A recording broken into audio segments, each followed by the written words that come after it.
Hi, my name is Zarina Cameron. I'm the special guest host for the Rhyme Impersonator Show. Today, I am here with Richard Oliver Jr. to talk about his new single, Hero.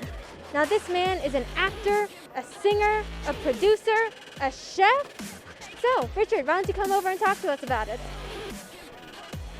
Hey, how are you? How are you, Zarina? Pleasure to meet you. Pleasure to meet you. Gotta keep the mic to me. Now you gotta do it again. Interviewing is great. It's a pleasure to meet you. How are you? I am very well. Thank you very much. Thank you for having me on your show. I appreciate it. Gladly. Now, tell us about your new single, Hero. Hero. What inspired it? What inspired it? I think I was inspired. I have to give a lot of credit to my good friend Tish. Tish Lowe, actually. Right when COVID happened in New York, I came in as an essential worker from May until now, and they saw all of the amazing things I was doing for COVID homebound here in New York, for the elderly, for the homeless. I was helping to prep meals, 10,000 meals a week for these homeless people in New York, and everyone that was really struggling with COVID-19. So we had a conversation, and she's like, I see you doing all these good things, but you love music too. That was your thing. And this is a person I hadn't seen like in maybe 10 years. And she knew I was into music and production. She's like, whatever happened to you? You need to do something. I know you're helping people. I know you're doing all this, but you need to like record something, get back in the studio and do something.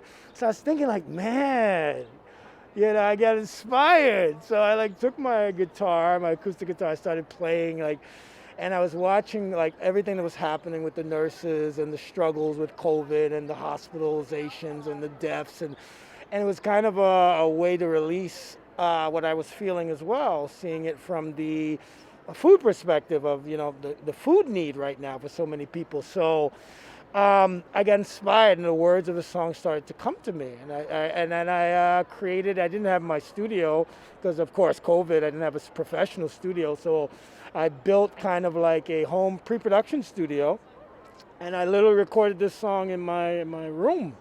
So, and then the song just came to life on its own. I can't explain. I think as artists, we know this, and we know when something's special, right? Like as a chef, I know it's something special when we create a dish, and it's amazing because we put so much love into it, and we just know it's special. They're gonna enjoy it. It felt the same way with this song.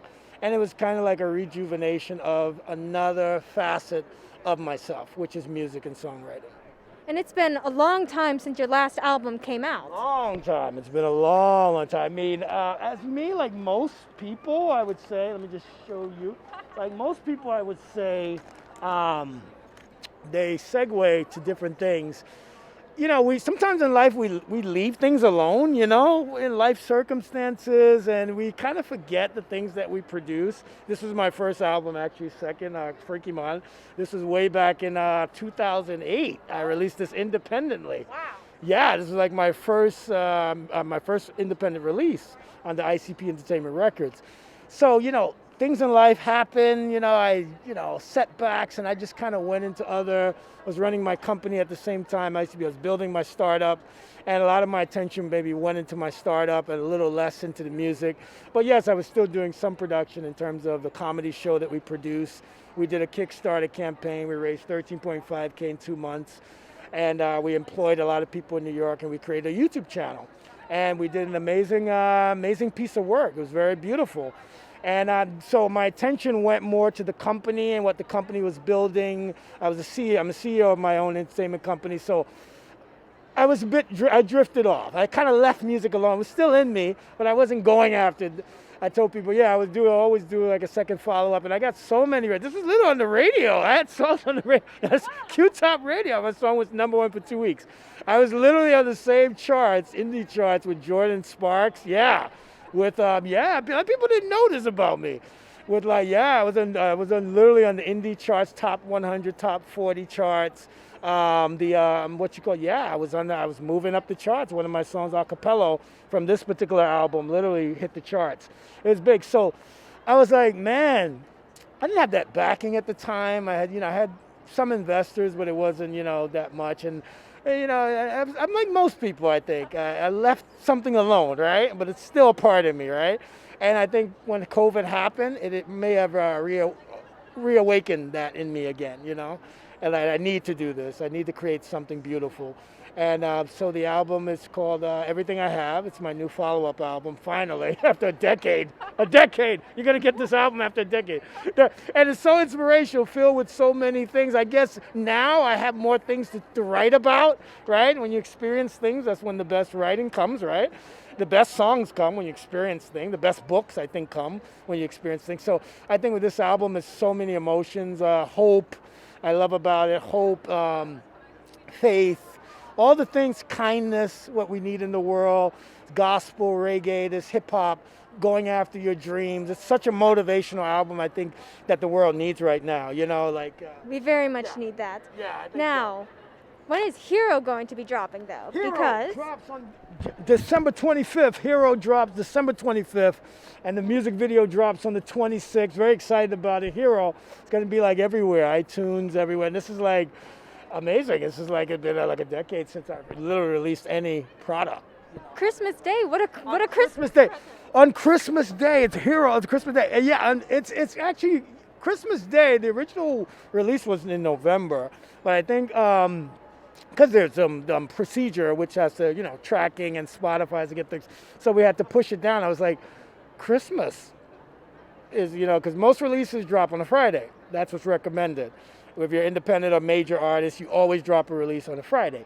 So we chose Friday of all. It was Christmas Day, so why not? And we give it as a Christmas gift. So it's great for marketing, and we went with that date. Now, this is an homage to the nurses and essential workers. Is Yes. that what you're going for in the song and the upcoming music video? Yes, this is definitely a monster tribute to all the nurses and frontline workers here in New York, neighboring states, and across the entire globe who have literally made the ultimate sacrifice for us. You know, as essential workers, we knew our part in COVID, providing food for people, service, the basic essentials that people need. And coming from me, it comes from a deeper place, you know. I know a lot of people in the hospitals. One nurse I met during COVID, you know, flew all the way down from way up in New York State to come down and literally help a hospital here in New York right when we were seeing the most cases, most deaths. She was here, and I met her in a laundromat, and we just vibed, and we talked, like, took a selfie, and I was like, "You're here, God, you're a hero. Thank you." I told her, "Thank you, I appreciate you." You know, and it was amazing how she appreciated me as well, my small service that I'm doing, working with several organizations here in New York, providing food relief to a lot of people during COVID and are unemployed, low-income families. So we connected, and I met so many other nurses. So I was like, man, I had this connection with nurses. I don't know what it was. I like nurses.